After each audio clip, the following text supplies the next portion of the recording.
Hello, it's the Friday Late Show with Dave Brown. It's the last Friday of the month, so I'm back. Hopefully, you've enjoyed your half term break. On tonight's show, I'm going to be joined by several guests who represent different aspects of the RE teaching field in England and Wales to discuss the current status of RE and the recent Ofsted report, how they approach the subject, and what the future potentially holds for this fascinating subject. So, stay tuned.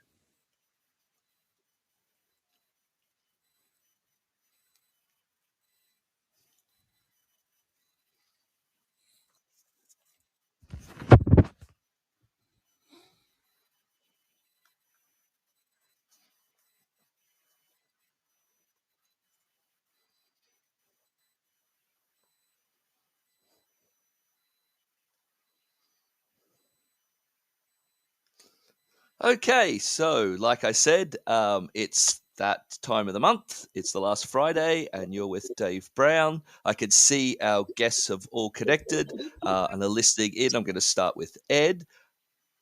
So, just as a bit of a preview, with the Ofsted Deep and Meaningful question mark, the religious education subject report having been published just last month, I thought it was a perfect time to discuss all things RE. There's no doubt that the Ofsted report raises some interesting questions about the current state of the subject and the problems it potentially faces, as well as maybe pointing a way forward in terms of how the subject could be improved in terms of the curriculum and teaching across England and Wales. To discuss this and perhaps much more, I'm really fortunate to be joined by three guests tonight who represent a fairly wide spectrum across the subject. And for the first part of the show, I'm happy to be joined by Ed Pawson. So just before we go to Ed, of course, remember if you're listening in on the app, you can text in questions, you can call in, you can interact. It'd be great to hear from people. I think it's going to be a really good show. I'm just going to bring Ed in now, and hopefully it's all connected. Ed, are you there? Hi, David. Nice to meet you. Thanks. Great, you're coming through loud and clear. So, Ed Pawson is, just as a bit of an intro, is the educational consultant, RE advisor, deputy chair of the Religious Education Council, Learn, Teach, Lead RE, improving quality, building communities in the Southeast lead, regional RE hubs lead for the Southwest. I think I've got everything in there, Ed. It's quite a mouthful. So I'll let you just introduce yourself. Can you say a bit about your background and what you do in terms of RE teaching in schools? Hi, thanks, David. Thanks for having me on this evening. It's a pleasure to be talking to you this evening about all things RE. I'm Ed Pawson. I was a teacher in secondary schools for 25 years, teaching RE, different schools across the Southwest. Um, I've more recently been the chair of the National Association of Teachers of RE. You're talking to some of my lovely colleagues from NATRE a bit later, which is wonderful. I currently work as an advisor. I have been an advisor in Church of England schools. I work as an advisor across Devon, Torbay, and Plymouth, advising their SACREs. So that's the Standing Advisory Council on Religious Education. So that really sets up the curriculum that schools use.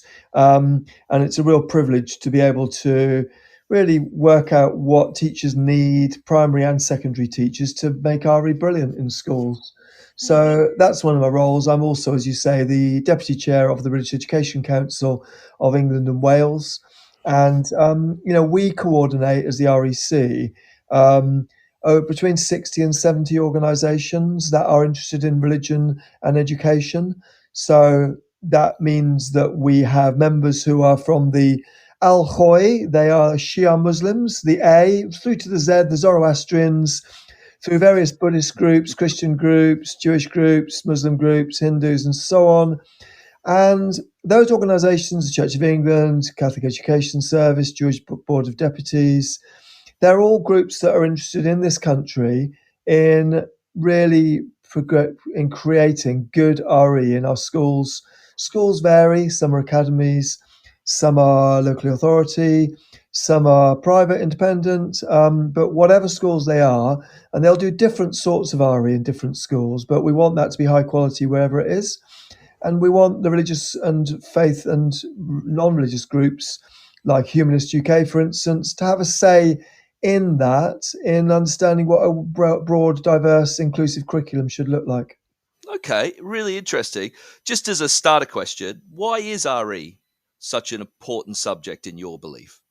Um, to start off with, it's a complex subject because it's not in the national curriculum, but it is in what's called the basic curriculum. So it has to be taught in schools, but it never got included in 1988 when they changed the curriculum round because it was just too difficult for them to work out what the national curriculum in RE would look like because there are so many different competing voices. I love that, but it makes it a headache in the sense that it's complex. And, when people, sit down, they say you should never discuss in public politics or religion, don't they? But on the other hand, no, those two subjects are so vital for young people to know about growing up, to think about who they are and what their identity is. Who do they belong to? What's their family origin, their background, who do they, what is their community part of? And religion and belief is part of that.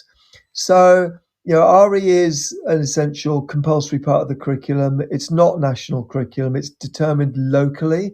That means that there's, 150 different groups all around the country and different local authorities, all creating different syllabuses and with all different contexts, from inner city where you might be very multicultural to across the southwest where I represent, which is much more, monocultural and, where religion isn't such a big feature.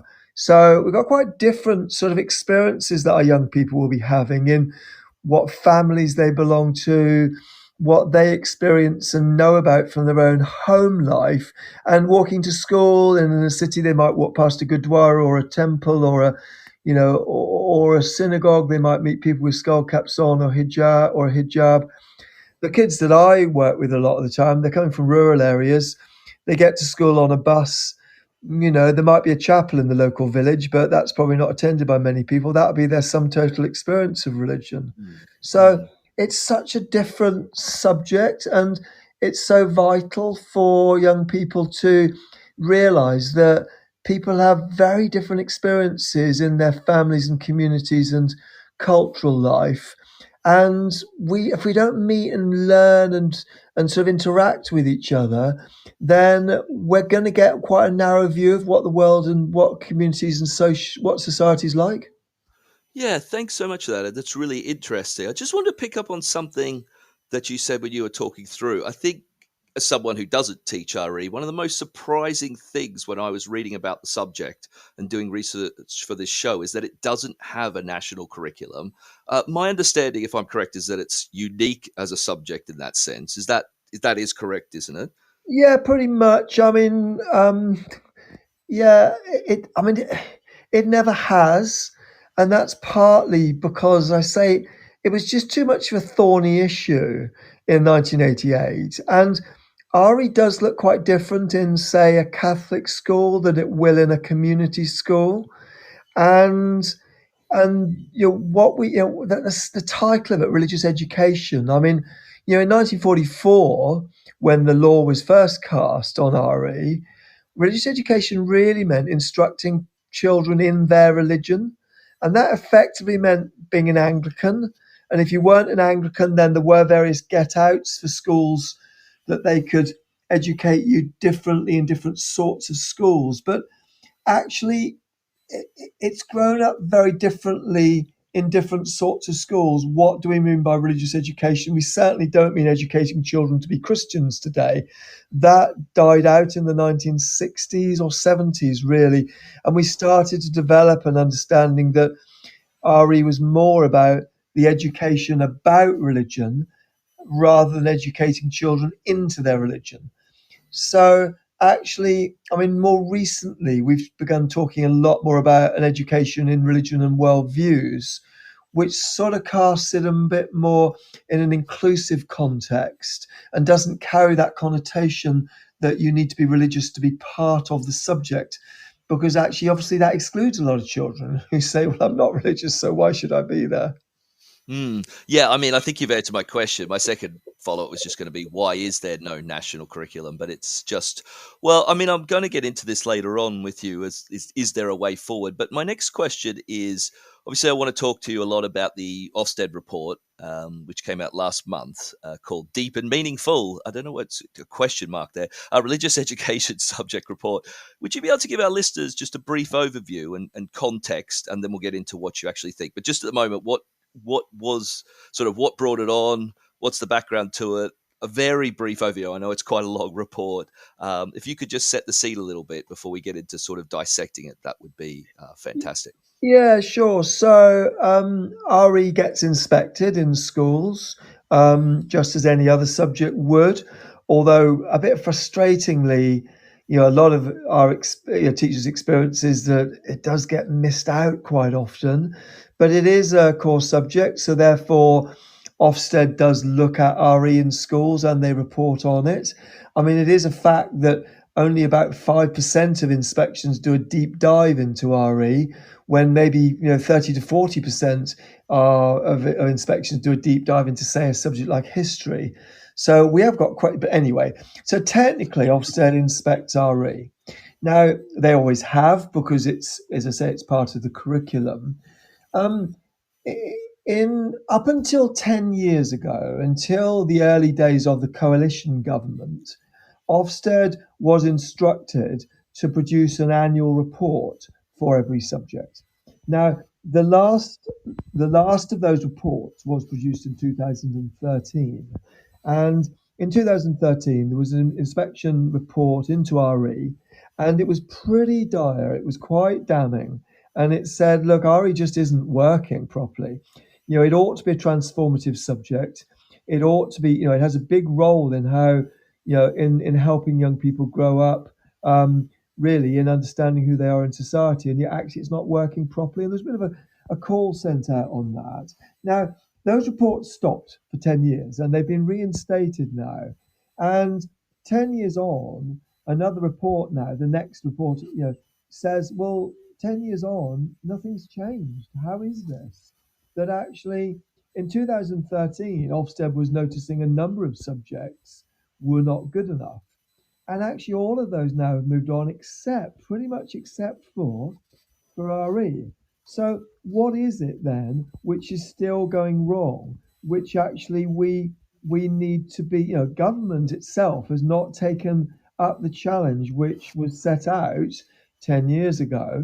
And so, quite a lot of this report actually is aimed at what the government isn't doing to help the subject grow and develop into a subject for the current for a modern curriculum.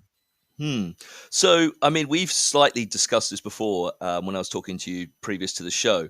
But my question was, like, as an outsider, I thought the main findings were fairly negative overall. But I know you have a different take on this. So, would you like to explain that to the listeners? When I said to you, I thought they were fairly negative, you said, well, you don't think they're negative. You had a different sort of perspective on it. I suppose what I mean by that is, if I had cancer and I went to the doctor and they said, yeah, you'll probably pick up in a few weeks, don't worry too much about it. I'd be pretty cross if a few months later I found that it had got worse. And, I just think, if there's things going wrong, well, we might be cross about that. But, I don't want to shoot the messenger. The fact is that, for too long we've known that RE gets left behind. It doesn't have the priority and the place that other subjects do have in many schools. And so if Ofsted's noticing that, well, I'm not going to be cross with their report. I'm just going to get. I'm actually pleased that somebody's actually diagnosing the issue. So, but it's interesting though, but because I do notice when I talk to school leaders often about this, that they do get a bit fed up and they say, "Oh, well, you're criticised. We're being criticised again." Well, I say, if you're not doing stuff well enough, then you need to be criticised or you need the comment raised, because actually, if nobody's saying it and the people whose job it is to inspect aren't identifying it, then that's a pretty rubbish system. So I do feel, a mixed emotions about it, because it hurts me to see the observation that actually in too many schools it just isn't getting the priority of time. It's not getting the priority of teachers, of their focus. We're not being able to recruit enough teachers. I mean, the list goes on and on about the things going wrong. But I do want that identified, because it's only by doing that we can throw that back to government and say, and hold them to account.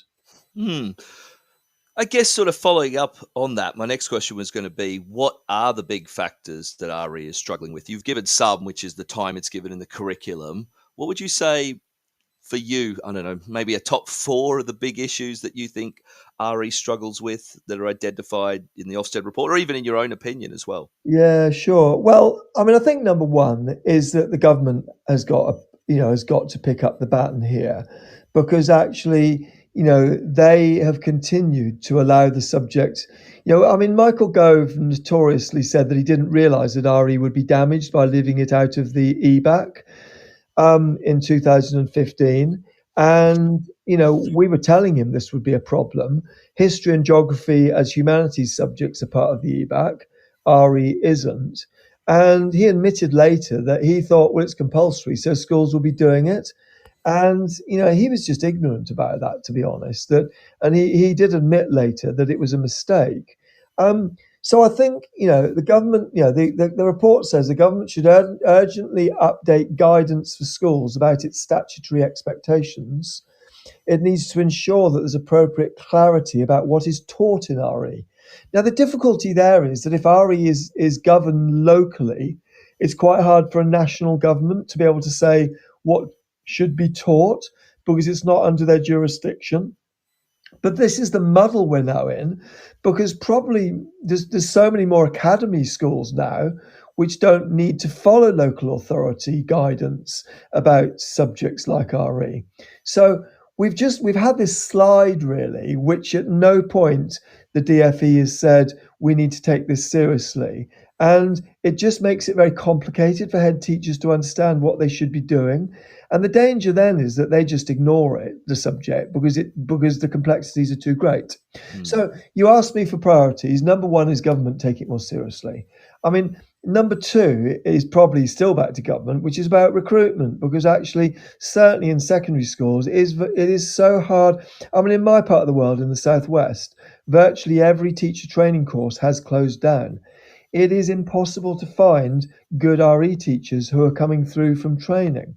And that means it's really difficult to actually get schools to take the subject seriously when even they want to as head teachers, because they say we can't recruit, and therefore we take it off the curriculum. Otherwise, we actually are damaging what the pupils are getting. So, placing government priority, recruitment, and then I think the training of teachers who are in post, and that's primary and secondary. That often, because it's a low priority in schools, leaders don't prioritise teachers getting trained in it, and therefore understanding what the subject needs and what makes high quality education in religion and worldviews, in there to be able to teach it well. Just on that worldviews aspect, one of the things I want to pick up on page 7 of the Ofsted report, the RE Council of England and Wales, of which you're vice president, is mentioned. And I'll just read the quote to you. It says, the RE Council, you probably know it very well, we're going to read it for the listeners. The RE Council of England and Wales has suggested that a focus on religion and worldviews would be an improved way of framing curriculum content in RE. Can you elaborate on this and explain why the council, and I'm guessing yourself, believes this would be an improvement? I guess the other thing is, what is the difference? Is it just a difference in name, or is it actually like a curriculum rethink, like this worldviews approach? Yeah, well, thanks for that. I'm on the board of the Religious Education Council, and that's an umbrella body that spans between 60 and 70 different groups. Some of those are faith and belief groups, and like the Church of England, Roman Catholic Church, Jewish Board of Deputies, Humanists UK. It also has on it subject advisory groups like the Advisors Group, ARIAC, university lecturers, and so on. So so the RE Council is an umbrella group that you're referring to, and that, as you say, is referred to directly in the report. Now, I joined the board in 2015, and that year, 3 really hefty national reports hit our table. So the first one was written by Charles Clarke and Linda Woodhead. Charles Clarke was the former Education Secretary under Tony Blair in the early 2000s. Linda Woodhead's an academic. Their report said RE is called a new settlement in RE, and they said RE is in danger. There were two more reports that year. The Wolf Report, which was written by Baroness Butler Sloss, and the RE for Real, which came out of Goldsmiths University. All of them collectively in 2015 said RE is in danger. So as a result of that, the RE Council put in place a commission. And that commission reported in 2018 with a big report called the Commission on RE Report. And that report was like a sort of like a global, national, but it drew together the issues around the subject from right across the spectrum. And it said, number one recommendation, that RE needs to change its name to Religion and Worldviews. Now, we as a board of the Religious Education Council never fully accepted that name change, but we did run very strongly with the underlying philosophy in that report, which wanted a new vision for the subject. And it said, if we're going to revamp this subject, it's got to be fit for purpose for the 21st century classroom. And key in that is to make it more inclusive. And therefore, I touched on the idea of the name of religious education earlier. It means so many different things, but if it means to educate children religiously, that is a problem because we are not doing that. We haven't believed that for 50 years. So let's explore this concept within the subject as a driving force of the idea of worldviews that actually has as its starting point. It says, look, we're not all religious. Many of us have no interest in religion. Some people in the classroom will be very religious. That's fine. We need to study this understanding of what does it mean to have beliefs and values and traditions and to belong to a culture or community and so on. But actually, a better way of framing that is around this concept of worldviews, because worldviews is much more inclusive, and therefore, a child coming into my classroom can't say to me, as they have in the past, "Oh, sir, I'm not religious, so I don't need to come into your lesson." Because actually, the lesson is not about making them religious. It hasn't been, as I say, since the 70s. The lesson is about helping them to explore what they believe in their life, how do they frame the world, and how do other people frame the world, and in particular, the major religious and non-religious belief spectrum traditions, communities. What does it mean to be a Roman Catholic or a Shia Muslim, or what does it mean to be a humanist, or to have a non-religious viewpoint worldview? And so this phrase actually really caught hold, and most of the teachers I know really find it very powerful because it allows people to have a position in the classroom and say, well, I may not be religious, but I do think this, this, and this. I feel strongly about these issues. I don't understand why people say there's an eternal being. I'm not religious personally, or people might say, well, actually, I have very strong views. I go to a church. I don't necessarily believe everything that the Pope says or my leaders say, but actually, I believe very much in the sanctity of life, for instance, or whatever. So a worldviews perspective, a religion and worldviews perspective, enables us to keep religion central to the subject, but it also allows us to say, but this isn't only about religion. You don't need to have a religion to have a belief on why human life's important, on why the environment's important, on why social justice matters. And so it allows that bigger framing, and that allows a much more inclusive basis for the subject. Yeah, that's so interesting. I have many follow-up questions, but I think we'll take a pause there and go to an ad break. Thanks so much, Ed. And then when we come back, we'll continue our conversation. This show is brought to you in partnership with John Catt Educational, publishers of professional development books and resources that support great teaching and learning in schools around the world. Don't miss out. Level up your professional development today and visit johncattbookshop.com to explore the full range of titles. Use the code JCTTR2425 for 20% off your order. Happy reading. Reading Solutions UK. Are you looking for best practices and innovative strategies to foster confident, lifelong readers? Join the free online International Reading Conference on the 11th, 12th and 13th of June.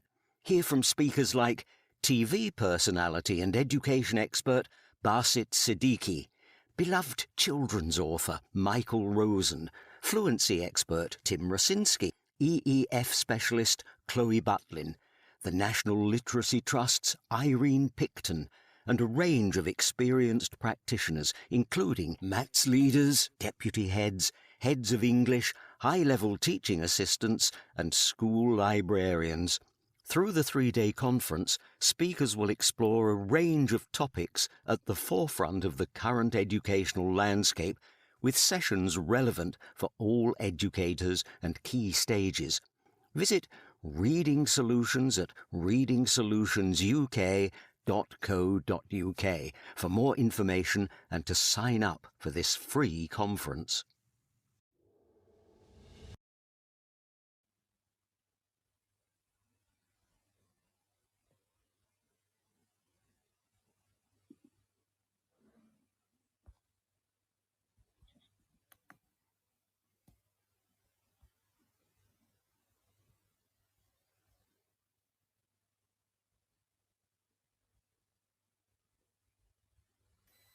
Cool. And we're back. Ed, can you hear me okay? I can hear you. Thanks, David. Yep. Okay, no problems. I had myself muted for a second there after I unmuted you. So, just on where we were talking about before, with the discussion about this idea about religion and worldviews, I mean, the answer you gave makes it seem like, this is almost a non-brainer. It's a great way of moving forward. But I just want to pick up on slightly what the debate is, because the next thing that the Ofsted report says is it says that not all in the world of RE agree with this reframing, which really stuck out to me as an outsider. I was just interested, like, what is the debate? Because when you've explained it and I've looked at it, it seems so, straightforward to me. But clearly Ofsted is picking up on a debate, or maybe you disagree there is that much of a debate? Just interested in that line that comes straight after this idea on page 7. Yeah, thanks for that. Yeah, I mean, maybe you'd have to have somebody on who represents a different perspective to really give you a full explanation of what they might feel is problematic about that. I think what I would say is that what the Religion and Worldviews framework does, I'd just take you back to the late 60s, early 70s again, as I was referring to earlier. In 1967, Ninian Smart, who was then at Lancaster University, wrote a book called Religious Experience of Mankind. And that whole move began to shift away from a religious education which was about Christianity and very theologically and driven, away from a subject that essentially was about religious instruction towards a subject that we recognize, which is more about educating children about religion, if you like, and began to then look at what the major religions of the world. And we've tended to talk about teaching about the big six. That's Christianity, Buddhism, Hinduism, Islam, Judaism, and Sikhism. And then we've more recently taught more about humanism as well, as an example of a non-religious worldview. So for about last 50 years, we've had RE framed, if you like, around what we call a world religions paradigm, which essentially says, I'm the RE teacher. My job is to teach children about religion, and in particular religions. So if I teach children about Christianity, I teach a bit about the Bible, and I teach them about Jesus and that he died on the cross and so on. We learn a bit about Christmas and Easter. And then I do some lessons about Islam and about Judaism and possibly sprinkle in a bit of Hinduism. Then I've done my RE. Now, in other words, they would know something about certain religions in the world. Now, what we're moving on from there really is to say, well, that's all well and good, and we could have an examination around those things, and we could grade children on their understanding of how well they get those particular religions. And currently you have to study 2 religions to do GCSE. It was only 1 religion until 2015, and now it's 2. Now, where the core report, which I mentioned earlier, said, well, look, that's too niche. It's too specific. It's too, what is the nature of belief? What is the nature of understanding why people may have a religious perspective or a non-religious perspective. What are the features of a belief system? And so that requires the subject to look slightly different. Now, we're still going to spend a lot of time exploring those substantive knowledge department areas of those particular religious areas, because there are examples that, we can't do RE without people's understanding what a Dharmic faith is, for example. What do we mean by Hinduism, Sikhism, or Buddhism? What are the features which make those stand out from an Abrahamic structure, for instance? But actually, let's look at the concepts which underlie those worldviews and explore, what is it that makes a belief system anyway, and how is it that some people, can have a bit of a pick and mix, that actually they belong to, if we look at the diaspora, for instance, of Jewish people, well, actually, Jewish people's belief varied enormously from the ultra-Orthodox through to the progressive and the liberal, and can vary depending on which, whether they're in Israel or whether they're in Britain or New York or wherever. So actually the subject is much more nuanced than just actually being able to study these isolated, specific traditions as if when I've learned about the 5 pillars of Islam, I've covered Islam. Well, what about the different subgroups, or what about the people who belong to? I mean, I was on a call earlier. We were talking about Bosnian Muslims. Well, there's a very different. You're a very different Muslim if you come from Bosnia or in Eastern Europe than if you live in the subcontinent of India or if you live in Saudi Arabia.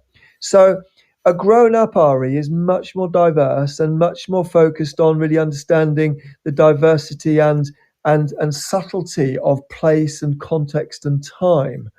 And so that's the way in which the subject has shifted. Now, I think some people don't like that because they say that it's subjective, which I don't think it is. They say it's individualistic because it's actually moving to say, well, what do people think, rather than what these extant religious essentialist concept structures of religions teach. But what we're saying is that we need to move away from the standard textbook version of something to actually say, well, who are the people? If I'm sitting in a house here in this town, well, who are the Muslims or the Hindus or the Jewish people here? Do they go to synagogue, temple, or mosque? How do I know that? Can I use census data to understand them? Can I understand how that's changed over the recent decades as our cultural landscape has changed?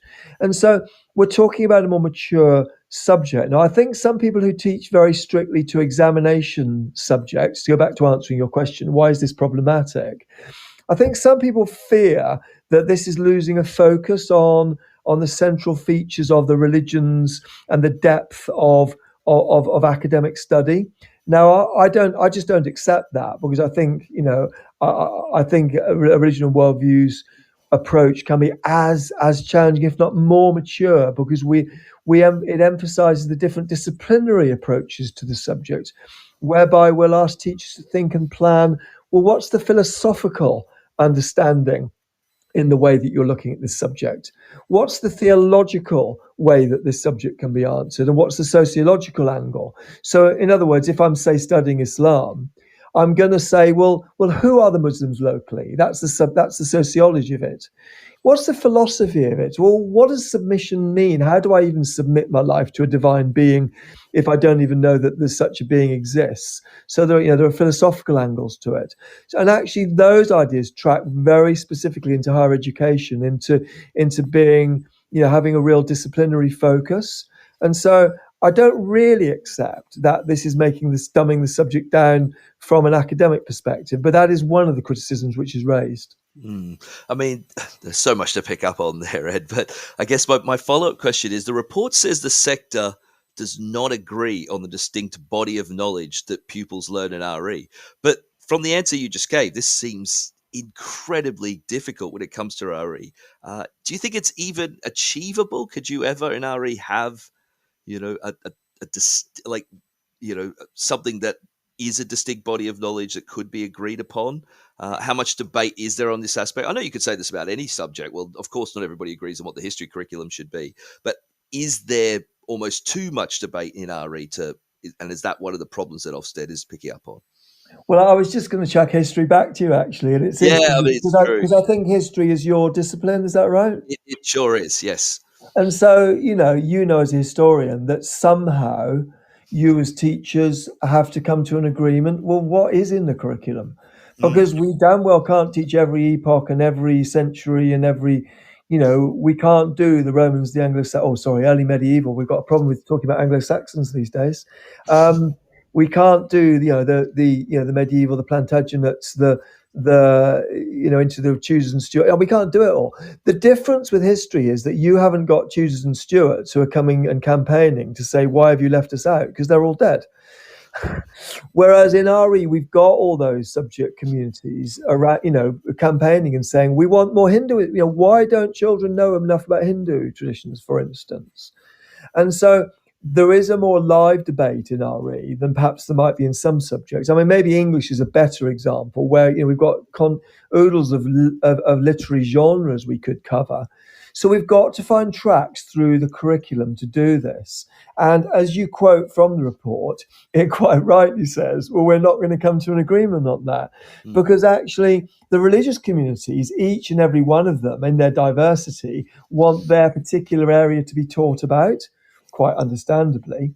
But we're also saying that actually we need an element of the subject which actually is more conceptually driven, so that we build the ideas about, well, what do we mean? What are the key concepts in this subject? And this is one of the things I really like about the Ofsted report. When I was reading it through, I've written lists and lists of concepts that the report names specifically. I found it quite exciting, actually.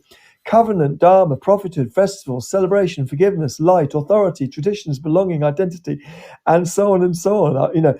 And those are all areas, some of which are quite religiously specific.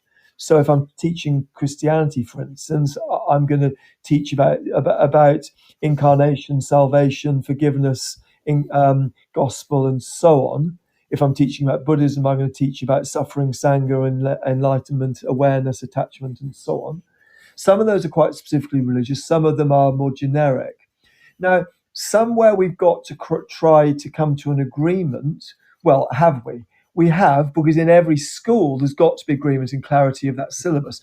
The difficult thing around RE is, I mean, a number of us would quite like a national curriculum if it could be achieved, although I think we probably fall out, as you say, on what would the agreeable content be in that. But actually, it does make a nonsense, in particular, moving from primary to secondary, where the average secondary teacher's response is, well, I can't tell anything that they've all done before, so we start from scratch. Now, you as a historian don't have to do that, because there is some agreement about which timeframes, and they will cover Anglo-Saxons probably in primary school, and therefore you can pretty much reckon that actually there has been some ground covered there.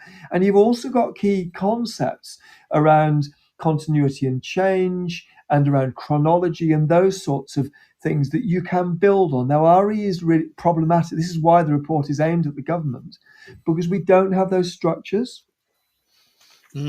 So, I mean, we've only got a little bit of time left in our conversation, and I've got, so let's try and narrow it down. What sort of, the best questions I could ask you? I guess, on that, I mean, do you think there should be a national curriculum, and what role is there for the government to play?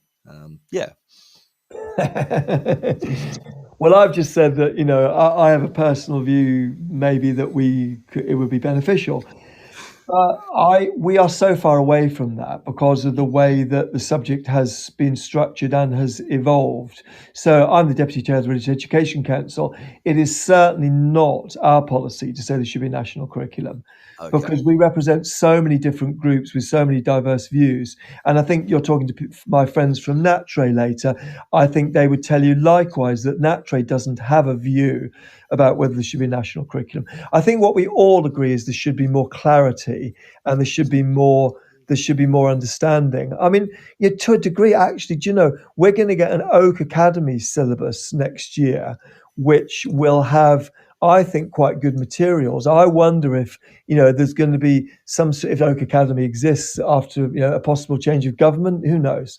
But I think RE is definitely on a learning curve on this, and I do look at my history colleagues, for instance, with a bit of envy that there is clarity. Now, I might not like the straitjacket. I went to a talk with David Olusoga recently, who was really critical of the history national curriculum. He doesn't like, as a historian and a really deep thinker on these things, he doesn't like the straitjacket which the national curriculum creates. I think looking at it from the outside, I quite like the idea that perhaps there would be real deep thought about what a structured, agreed curriculum framework could look like. But to be honest, we are nowhere near that in the way the subject is structured at the moment. And RE is always such a bloody area. And I use that word in the sense of what I mean by, if you look at the debates in 1988 around religious education, in the House of Lords in particular, it's so conflicted because you've got such different interest groups with such strong convictions that government has just continually turned its back on any attempt to bring it into order.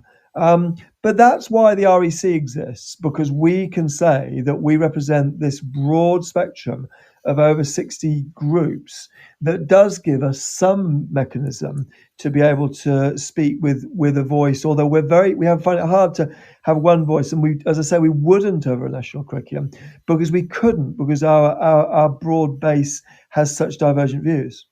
Yeah, I mean, that's so interesting, and yeah, such a contrast with history. But you're totally right. I mean, there's so much debate about the national curriculum, but it seems even more problematic in terms of RE. I guess one of my final questions is, there's an interesting phrase, something that really grabbed me when I saw the Ofsted report from 2024, because it's mentioned also in the Ofsted report from 2013, and this is this term, unrealized potential. I don't know if you saw that. Yeah. And, I mean, what do you agree with that? And what do you think Ofsted means by this term? It's like, it really sort of grabbed me. I was like, what is this unrealized potential they're talking about? What do they mean by it? What are your thoughts about it, I guess, is my question to you. I suppose if you talk to any 6 or 7-year-old, they sort of, I mean, Katie will talk to you about this later, who's a really experienced primary teacher.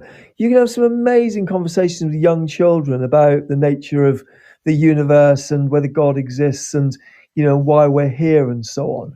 And I just think the unrealized potential is that because we don't have enough well-trained RE teachers, and because a lot of school leaders are a bit risk averse and don't really get RE, and are a bit frightened of it, and because it's often, a bit of a, the HMCI's report called it, no, sorry, where was it recently? It was called the Cinderella subject. It was in the Bloom report last year. It easily gets dropped and lost.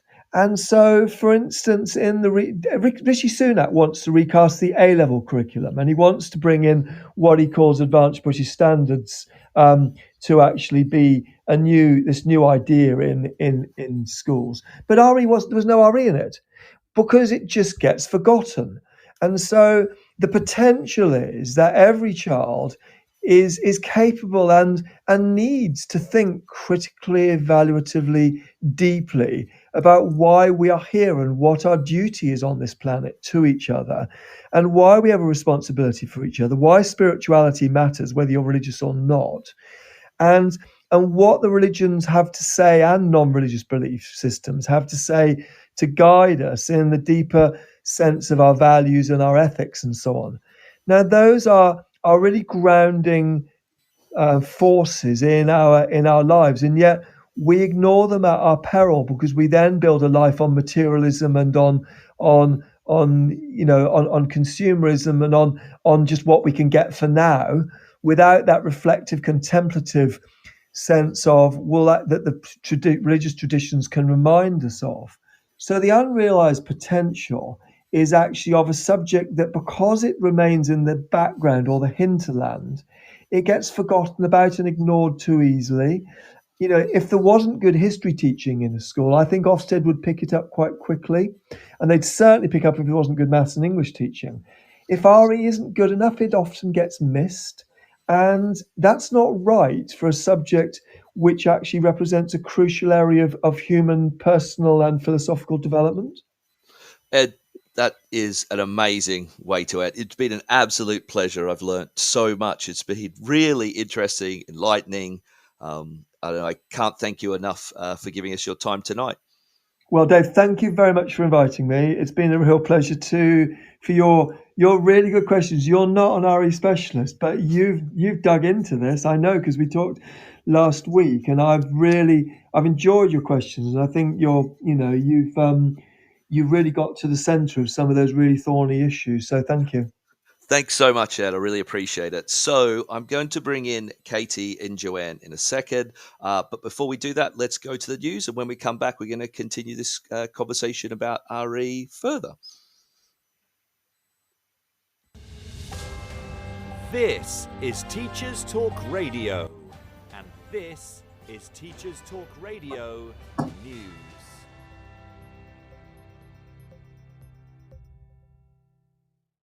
According to FE Week, Sir Ian Buckham, the interim head of exams regulator Ofqual, is Gillian Keegan's preferred candidate to take on the role permanently. The role of chief regulator will only be confirmed by whoever forms the next government. The current Education Secretary chose to appoint an interim chief regulator for a year after Dr. Joe Saxton stepped down to head up UCAS. Sir Ian began the role in January, and Ms Keegan has put him forward for the full-time role, following approval from the Prime Minister.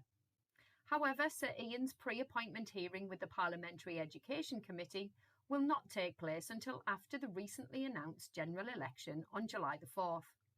It leaves a potential new government facing the decision on whether to keep the current Conservative-approved candidate or find an alternative. The Indian Business Standard News website explores the reasons for a drop in numbers of Indian students choosing the UK as their higher education destination. 21,000 fewer master's degree applicants have registered than in previous years, according to official figures. Anuj Gupta, CEO of Young Rads, said that Indian students are now hesitant to apply due to stricter visa regulations. Gupta went on to point out the financial impact this could have on UK institutions, as they rely heavily on tuition from international students. The article goes on to suggest that the British government has prioritised curbing migration over university student numbers. The article goes on to point out that many Indian students are now considering countries like Germany, which offers a combination of world-class universities, minimal tuition fees, and a low visa rejection rate.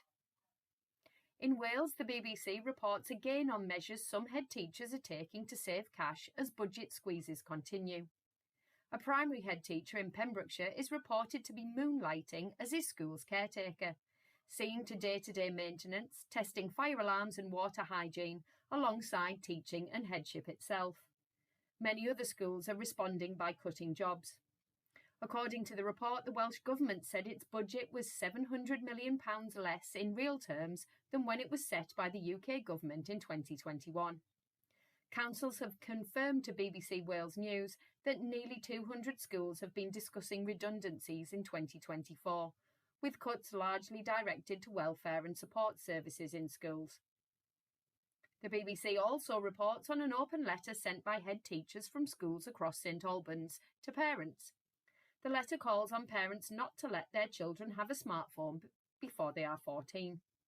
St Albans Primary Schools Consortium urged parents to wait until Year 9 at secondary school before giving them a device.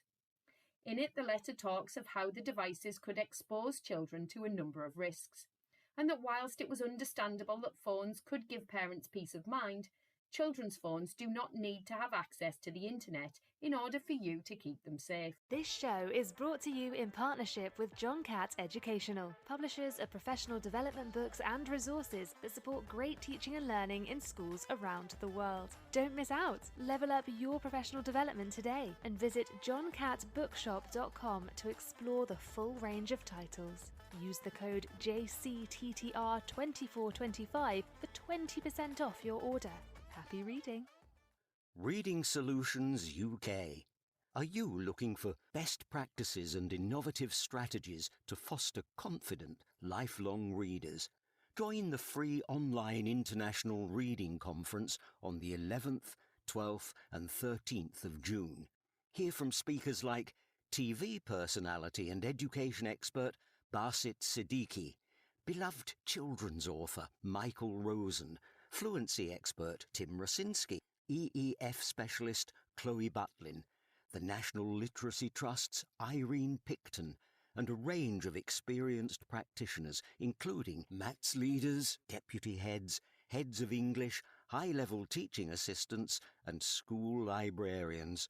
Through the 3-day conference, speakers will explore a range of topics at the forefront of the current educational landscape, with sessions relevant for all educators and key stages.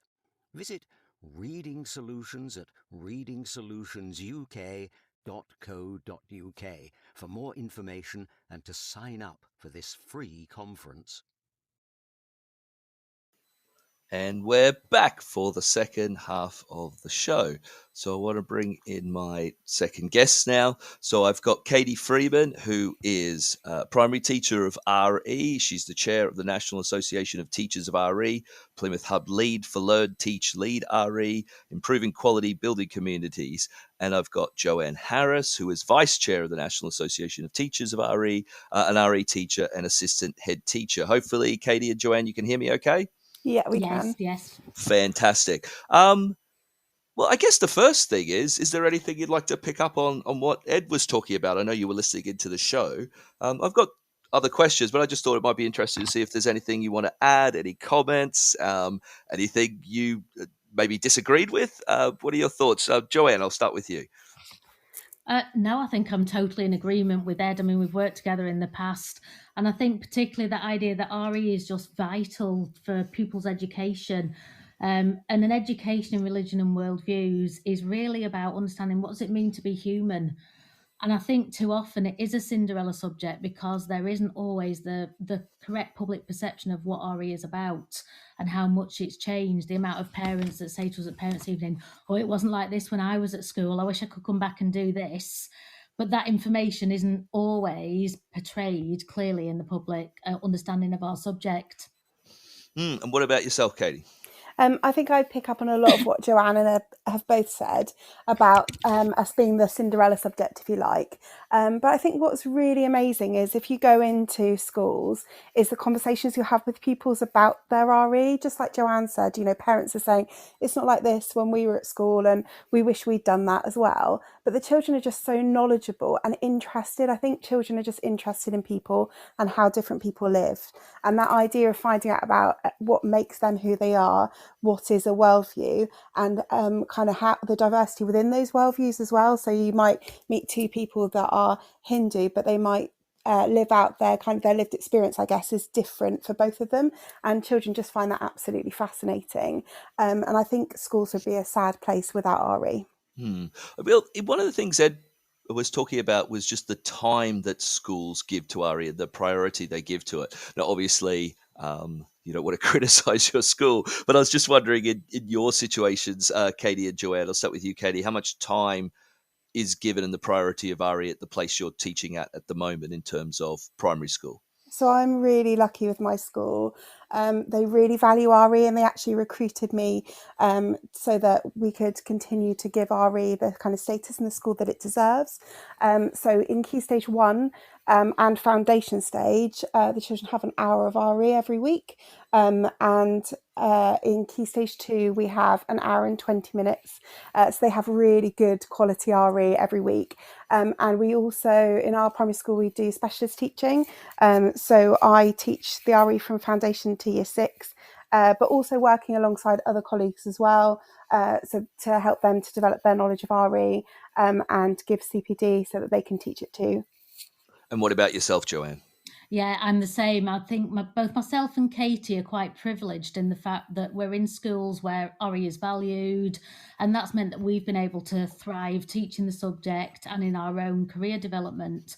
And I think the problem is there's too many schools that aren't like ours, where maybe senior leaders don't value the subject or don't recognise its worth.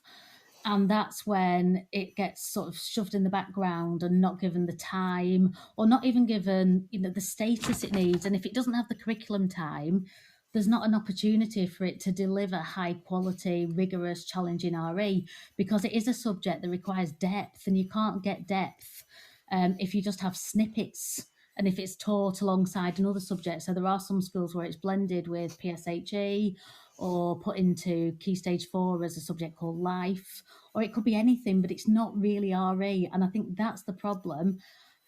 We are so lucky, but we're so aware that there are other people who aren't in the positions we are. Yeah, I mean, sorry. Oh, sorry, Kate. I was just going to say my next sort of follow-up question was like, how unusual is your situation? I mean, it sounds like your school's giving it a great priority, but is this an unusual situation? Is the general pattern much more problematic? I think if you look at the Ofsted report, you can see the kind of anecdotal evidence that they've collected in their visits that actually is saying that a lot of school leaders are talking about the lack of time, but also about CPD. We know from, Ed said earlier that this is a difficult subject to teach because you have to be really knowledgeable about different worldviews, and you also have to be knowledgeable about the diversity within those. So as much as the curriculum time is really important, it's also important that these teachers are getting high quality training so they really are understanding what they're putting out there in the classroom. Because actually, if we don't have teacher confidence, you can have an hour and a half of RE time a week. But if teachers haven't got the confidence to teach that subject knowledge effectively, there's no point in giving a big chunk of the curriculum. So I think both need to work alongside each other. And I think that this kind of picture of RE being the poor relation, we've got teachers that we know come to our subject association and are frustrated they don't have the time to teach the subject, and there's a lot of content as well. Ed's talked about all of that content earlier. Imagine doing that on a short amount of time a week. We also know that some schools kind of bank the time, so they might have RE kind of weeks or days, particularly in primary, that happens. But also we need to think about the cognitive overload for these children as well. But actually, research into RE says that spaced learning is really important. So kind of learning about your subject and then having time to go away and think about it and coming back to it the next week is really important. So we're not kind of just giving children loads of information that they're not able to digest or process in between sessions as well.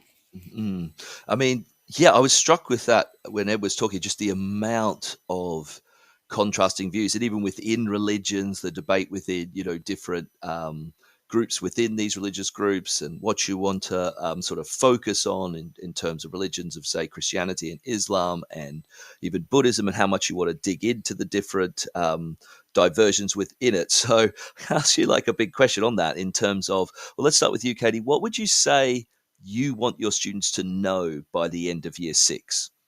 Gosh, that's such a huge question. I know. I think the content of what we teach is there's just so much that we do from foundation stage all the way up to year 6. But I think having a broad understanding of a variety of religious and non-religious worldviews, I think that's really important. So Ed talked earlier about the old world religions paradigm, where we were just teaching them kind of facts. We really want to be teaching about the diversity within these worldviews, whether they're religious or non-religious, but also, how people from these worldviews kind of live out their lives, what their lived experience is, how they worship, but also about what they think about different big issues in the world today, and how their worldview, whether that's religious or non-religious, guides them into their decision making. So I know that for my children at school, what we do a lot of is have panels of people come in. So we have, we might have 3 Christians from different traditions within Christianity, or we might have a Hindu, a Buddhist, and a Muslim who will come in, and the children will ask questions and look at the diversity of views within that worldview or amongst people from different worldviews in their discussions. And I think just applying their knowledge so they can go out into the world and understand people a bit better and people's lived experience. And also things like when, it's Ramadan, for example, that children understand why some people choose to fast and why that's important and how they can be respectful and supportive of their friends if their friends are choosing to do that. So I think it's just about being able to go out into the world to understand people better and be respectful of what different people believe. Well, thanks so much for that, Katie. What about you, Joanne, in terms of, I guess I'll go with year 9. So what would you want students to sort of understand by the end of year 9? Well, I think, again, as Katie just said, there's such a vast body of knowledge. There's not a chance we can teach everything about all religions in all times and by the end of year 9. So instead, it's more about understanding the big concepts in religion and worldviews, but also understanding how religion has shaped the world we live in and continues to shape it. And it doesn't matter whether you're religious or not, you still have to navigate that world and understand people's diverse religion and worldviews, so that you can play your part in society and also understand how different people might have very different ideas. And Katie used the word respectful, and I think that's really important in RE, that we talk about respectful dialogue. And I think for my year 9s, if at the end of it they can engage in well-informed, respectful dialogue about religious and non-religious worldviews, I'd be quite happy with that, because you can't teach them everything now. I mean, there is a lot of content that we do teach, but we also want to give them the curiosity and the skills to be able to continue to watch the news, to see things going on, to interact with real people in the world, and to engage in that dialogue that's meaningful about religion and non-religious worldviews and how it's all changing and continues to impact on our world. I love that term, well-informed and respectful dialogue. I think if we could reach that and more students could do that, it would be a better place. So I guess my next question is, does the background, or not really the background, the religious views of your students shape your ideas about the curriculum at all? I mean, in terms of your experience as teachers, would it matter what religious background the students are coming to you? At the moment, are they religious, agnostic, secular? Does that come into your planning at all, or would it be, it doesn't really matter so much what context you're teaching, and you would have a pretty clear idea about what you want to see in the curriculum? What about yourself, Katie? So obviously Ed talked earlier about RE being locally determined. So at our school we use the locally agreed syllabus, which, and those locally agreed syllabus, when they're designed, they take into account the kind of the community in which that syllabus is situated. So kind of making sure that the syllabus is reflective of the people that live within the community, so that children go out into the world and have a better understanding of the people in the community in which they live. So I guess in a sense, the basis, the start point of our curriculum that we've then crafted from that agreed syllabus does do that. But also I think it's really important to have people in who have that lived experience so that children can think about. So I teach in Plymouth. So what is it like to be a Muslim in Plymouth? What is it like to be a Christian in Plymouth? And we're really lucky in the Southwest because we have an organisation called Plymouth Centre for Faith and Cultural Diversities, which has local speakers who are trained to come into schools and share their lived experience and their worldview. So we're really mindful of that when we're planning as well. In terms of like pupils' own worldviews, we talk a lot about, the research review talked about personal knowledge, and that's personal knowledge of the child and the teacher. So when we're going into a lesson, it's not about children or adults imparting their personal views on other people within that class space, but it's about the teacher and the pupil being kind of mindful about their positionality in the classroom. So I think it's really important for teachers to know their pupils really well. So they might approach a lesson coming from a particular worldview, but it's about them being able to acknowledge that and then say, well, we're also going to be looking at the lived experience of other Muslims or other Christians or other non-religious people in the city in which we live. So I think that's really important to be mindful of, and that kind of positionality, there can be some reflexivity over time with that, and that can move and shift, and the teacher needs to be mindful of that. But also, we know at our school, we're having more and more children sort of coming in to foundation stage, not really having heard the word God before, or having heard the word God and not sure about what that means. So we've had to kind of look at redesigning the beginning part of our curriculum to kind of talk about the idea of God, and that some people believe in God and some people don't. Some people might practice a religious worldview, and some people might not practice a religious worldview, but might have a set of beliefs in which they agree with each other on and might be non-religious. So we have crafted the curriculum really carefully to support children's kind of understanding and knowledge developing over time, but also being mindful of the community in which the children are living in and the community in which they take their part as a school as well. That's so interesting. Joanne, what are your thoughts on this? Well, I teach in a community school, so we have a very diverse intake with pupils from all sorts of different religious and non-religious backgrounds, and probably more non-religious children than religious. But it doesn't shape the curriculum because you have a curriculum that you want to teach because it's the right curriculum for all pupils. But it does probably shape more within a classroom how a teacher might talk, the background knowledge that a teacher needs about the views that children in the classroom might hold. And I think we are really privileged in RE teaching because we get to know our pupils really well. There's not many subjects in school where you have open and honest conversations where pupils share their ideas. And we've got that ethos of respectful dialogue in our classroom. So my pupils certainly share their personal beliefs, they discuss them, they talk about what they have in common, what they have, where they've got differences and why those exist. And I think that's more important, rather than it being the curriculum, it's the teacher having the really in-depth knowledge of religion and worldviews and their pupils to be able to really make those conversations challenging, but also respectful, because if we're talking about that, we've got to model it as teachers. I mean, my follow-up question, I'm not sure if either of you can answer this, but is the situation very different in faith-based schools in your experience? I mean, is there quite a divergence between faith-based schools and, non-faith-based schools, obviously state schools? Would you say that is a particular, not an issue, but a particular aspect with the teaching of RE? Or I'm not sure if you can comment, So or is that not can a I big come thing? back at you with a question for your Of question, if course, that's okay? absolutely. So my question would be, are you talking about faith schools or schools with a religious character?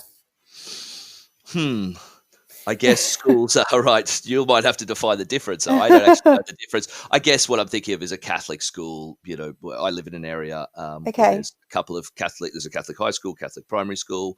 There's a Church of England school. So I guess I'm thinking more about those schools. Am I using the wrong term? Am I? So a Church of England school would be a school with a religious character. Okay. And then if you had, for example, a Jewish school, then that would be a faith school.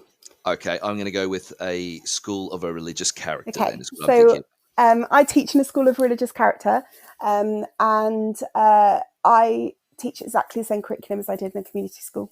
So we all follow the locally agreed syllabus. I think in the Southwest we're really lucky; we've got a really strong locally agreed syllabus, and so our local diocese who would decide on curriculum for like VA and VC schools that are not academies, recommend that we teach the locally agreed syllabus. So there's no difference at all between the two, but I guess each area would and could be different, if that makes sense.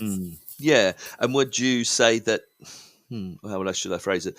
Is the situation for RE more positive in those schools of religious character, or is it is there much of a dichotomy between, say, the state system and the schools that you're teaching at the moment? Or would you say it's not such a dichotomy in that sense? I think when you look at schools of religious character, so I'm looking at so VC and VA church schools, for example, you obviously have the additional inspection framework for those schools. So you have what's called a SIAMS inspection, and part of that inspection for voluntary aided VA schools is to inspect RE. And RE in those schools is a core curriculum subject. So I think you could say that I don't know, anecdotally, you could say that schools might kind of look at it in more detail because obviously they're subject to inspection. I would hope that wouldn't be the case. But we know that schools, lots of schools and lots of teachers are struggling with getting the amount of time that they need. What are your thoughts, Joanne? Well, I've not taught in a faith school myself or in a school with a religious character, so I can't comment on what that's like. But within our network group, so we meet as a network to support one another locally.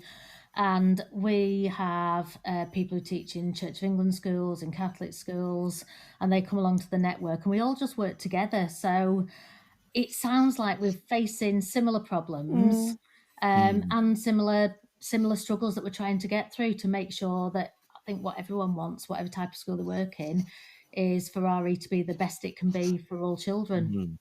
I mean, just on that, Katie, you were talking about inspections. And one of the things that Ed talked about that I've read, I know your organisations have picked up on, is this incredibly low number of RE deep dives from Ofsted. And I thought, one, it's pretty unique. I got to say I've never read too many subjects wanting more deep dives, but I found it very, very interesting. I mean, why is this happening, in your opinion, both your opinions, and what is the issue there?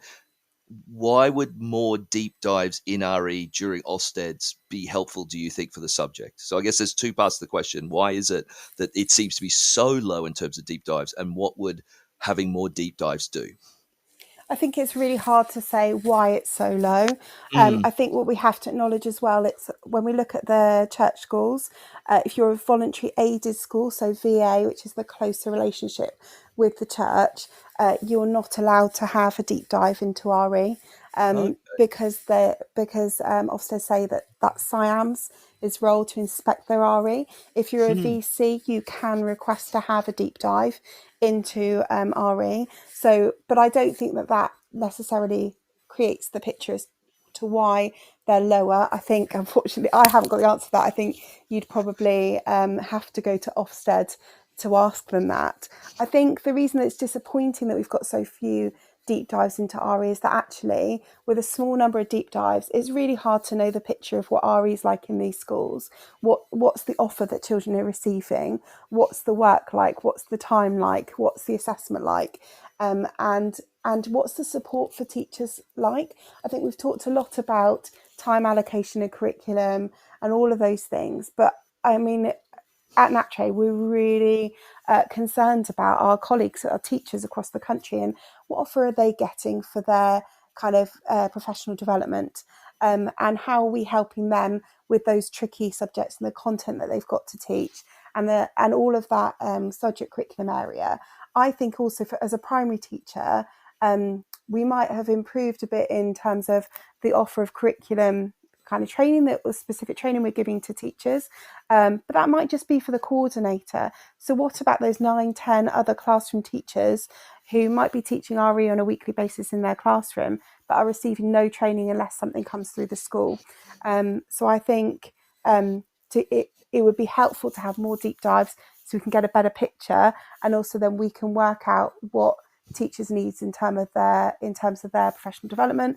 And one thing we're doing at NATRE is we are currently doing a primary survey, and that's one of the questions we're asking is about CPD. So hopefully we'll be able to, once that's kind of finished and we've published it, we'll be able to share some of the data that we collect on that as well. Yeah. And what about yourself, Joanne? Do you think it is a case of Ofsted, in terms of not seeing the subject as important? I think one of the things you have to say is maybe not seen as important by key stakeholders. Do you think that is represented by the lack of deep dives? No, I think actually Ofsted probably do see RE as important. I think the problem is, as we've already mentioned, there's no national curriculum for RE. So if you're going to do a deep dive on a subject's curriculum and look at it and judge it, there's not necessarily the knowledge of the benchmarks. Because if you're going to different schools using different agreed syllabuses, or if an academy has created its own syllabus, there's over 150 different syllabuses that could be followed. And that makes it really complex for an Ofsted inspector to look at somebody's curriculum planning and do a deep dive and ask the right questions and know whether or not that's a good curriculum. Yeah, I mean, just to put it like that, I mean, it's incredible. And I think that's the main sorry. reason. But sorry, they do look at RE quite often in Ofsted when they're doing the personal development discussions, because quite often the personal development will come in through the PSHE, but also the RE. And there it is crucial in schools. I mean, I was involved in our Ofsted inspection through the personal development side. But then when it goes into the report, it's not mentioned as RE. And I think that's the issue. Yeah, that's really, really interesting. So we've got about 15 minutes to go. So I think we'll go to the final advert, and then I'll come back and we'll finish off our conversation. But thanks so much so far. This is fascinating. This show is brought to you in partnership with John Catt Educational, publishers of professional development books and resources that support great teaching and learning in schools around the world. Don't miss out. Level up your professional development today and visit johncattbookshop.com to explore the full range of titles. Use the code JCTTR2425 for 20% off your order. Happy reading. Reading Solutions UK. Are you looking for best practices and innovative strategies to foster confident, lifelong readers? Join the free online International Reading Conference on the 11th, 12th and 13th of June. Hear from speakers like TV personality and education expert Basit Siddiqui, beloved children's author Michael Rosen, fluency expert Tim Rosinski, EEF specialist Chloe Butlin, the National Literacy Trust's Irene Picton, and a range of experienced practitioners, including MATS leaders, deputy heads, heads of English, high-level teaching assistants, and school librarians. Through the 3-day conference, speakers will explore a range of topics at the forefront of the current educational landscape, with sessions relevant for all educators and key stages. Visit Reading Solutions at readingsolutionsuk.co.uk for more information and to sign up for this free conference. And we're back for the last part of our conversation. So one of the things I really want to ask, I should just ask Katie and Joanne, you can hear me okay? Fine. Yeah. Fantastic. So I mean, I teach history. I've discussed that before, and I think history has difficult and controversial aspects to it, but I don't think even it comes that close to RE. So one of the big questions I want to ask you is, how do you deal with difficult and controversial aspects of religion? I'll start with Katie first at primary and then with Joanne at high school. But I mean, just looking at it and everything you've said and what Ed was saying, it just seems so difficult in terms of being a subject and the amount of controversy can come with it, amount of stakeholders, but what the students bring to it particularly. So in terms of your planning, how do you go about dealing with those controversial aspects? Let's start with that primary school first, Katie. I think at primary it's more like the questions that children will bring up in the classroom. So it's kind of like, you'll be teaching a lesson and they'll ask a question like, I saw this on the news, or somebody said something else. And so you're trying to have that conversation with them.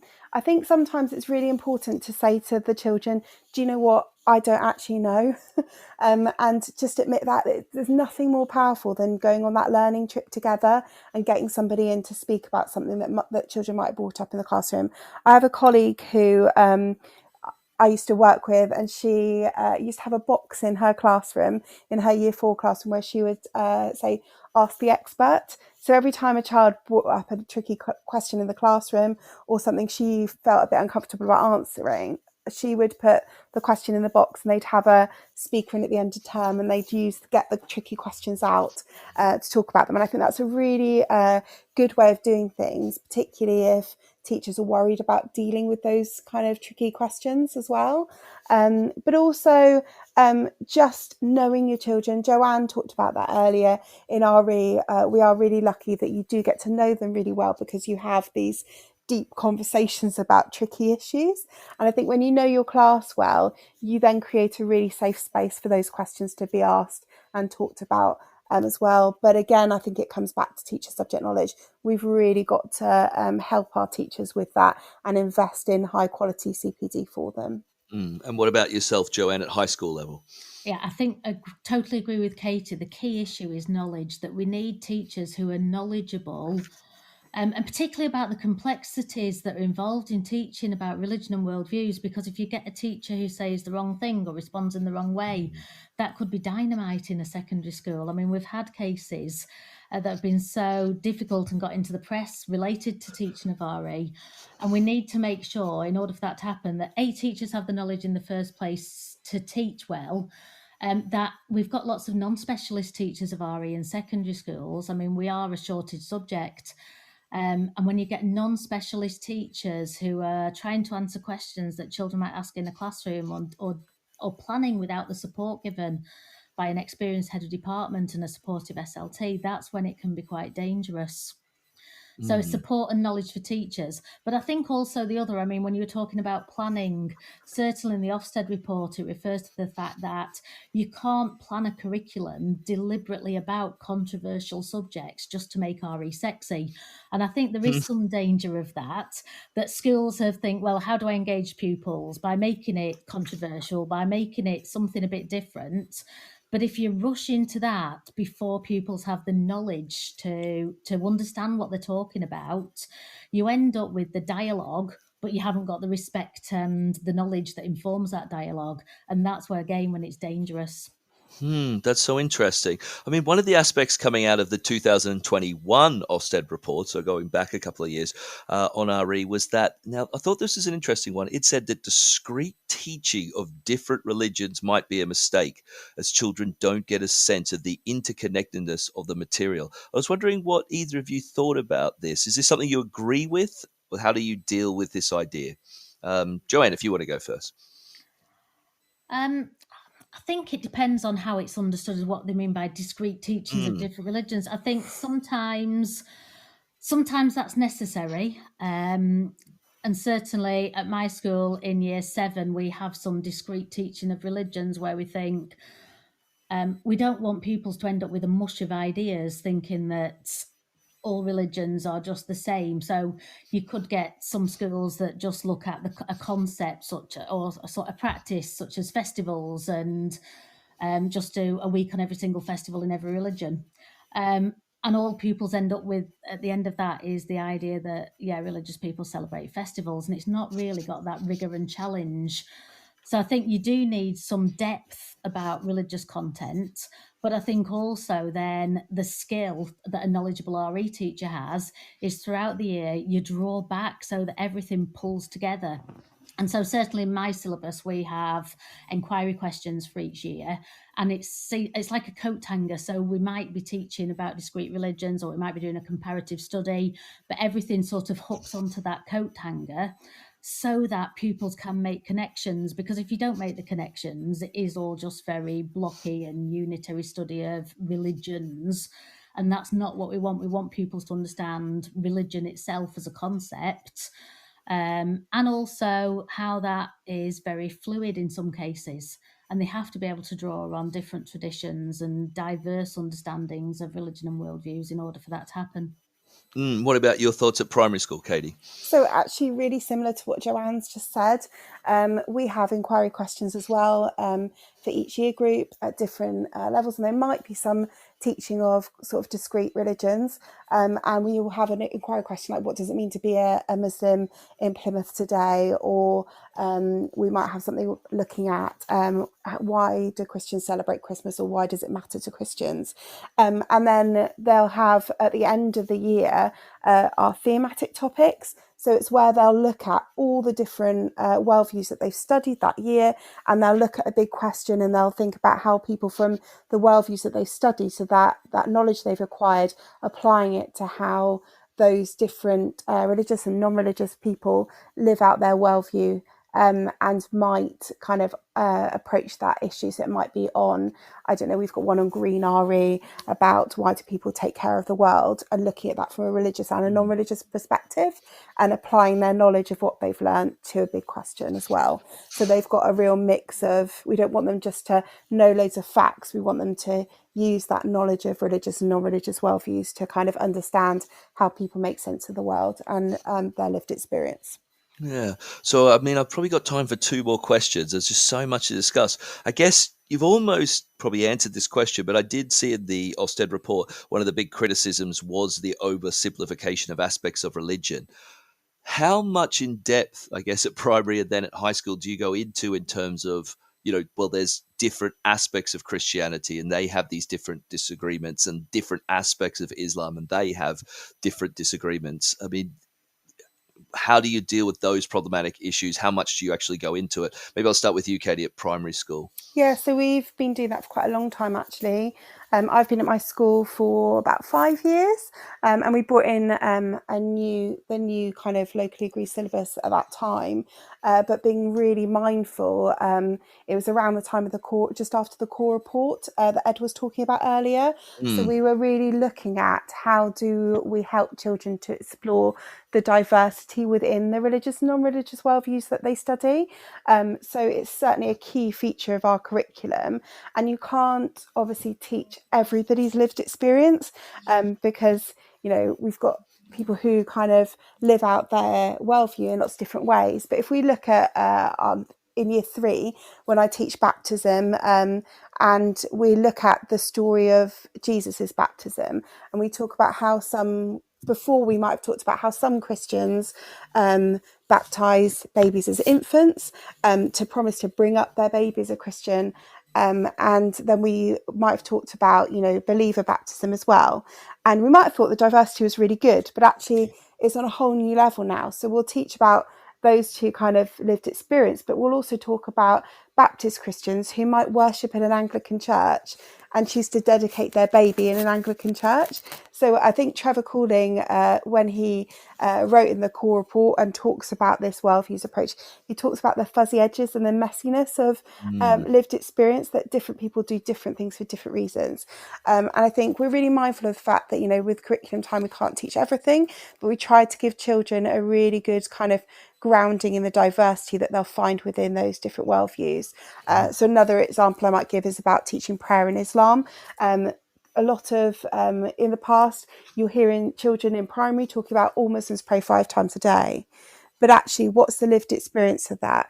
So some Muslims might pray at those set 5 times a day, and some Muslims might pray 1 in the morning and then 3 in the evening, and talking about the attention being the most important thing. And I've got an absolutely brilliant faith speaker that comes in to talk to my year 3 children about this, and she's Muslim, and she talks about her intention being the most important thing, and that sometimes she might have to kind of bank her prayers, and why she has to do that on some days, and why on other days she might pray at those set 5 times a day. And I think helping children from a young age to use that language of some, many, most is really important. So we train our foundation children in using that language so they're already thinking about that diversity without even realising it, and then using those STEM sentences as they move up through the school to help them in remembering that diversity as well. So I like that some, many, most. Thanks so much for that, Katie. What about, is it a similar picture with yourself, Joanne, at high school? I think so. And I think we need to give young people a lot more credit. They recognise that their friends and the people around them have diverse views, and religion's not a monolith. So we quite often talk, rather than talk about, we're learning about Christianity, we're learning about Christians in all their various, I could use the shapes and sizes, ideas, philosophies, ways of living. But it is very diverse, and that's the same for every single religion. And that reflects actually what pupils are seeing in the world they live in the classroom. When we have discussions in the classroom and pupils talk about their own views, they are diverse. And I think the fact that we're talking about it and making that explicit in lessons makes it more realistic of what we're actually teaching, rather than presenting it like, here's the real religion and we're learning it from a textbook, whereas your lived experience is very different. So we've got 1 minute, and I was going to leave this question at the end, but I think it's going to be almost too big. So I'm going to ask you to keep it super short if this is possible. But we might have a change of government or a new curriculum with the government that we've already got. If you could say one thing you'd want to see from the government in terms of RE, could you say what it was? And we have about 20 seconds. Katie? Value our teachers and provide adequate training for them so that they can celebrate the subject with their pupils. Joanne? And I think to add to Katie's, from the Ofsted report, that the government say, the Ofsted says they've got to urgently update the guidance about statutory expectations and ensure that that's enforced, because otherwise there is no subject. Got sort of 10 seconds just for me to say thank you so much, Katie and Joanne, for coming on tonight, for giving us your thoughts on the RE curriculum and teaching. It's been really enlightening. I really appreciate you giving up your Friday night to do this. No, thank you very much for having us on. No problems. Okay, that's it from me. It's been fantastic. Hopefully everybody out there found it interesting, and I will talk to you again in about a month's time. You've been listening to Teachers Talk Radio. Tune in live and listen back at ttradio.org. We look forward to hearing from you next time on Teachers Talk Radio.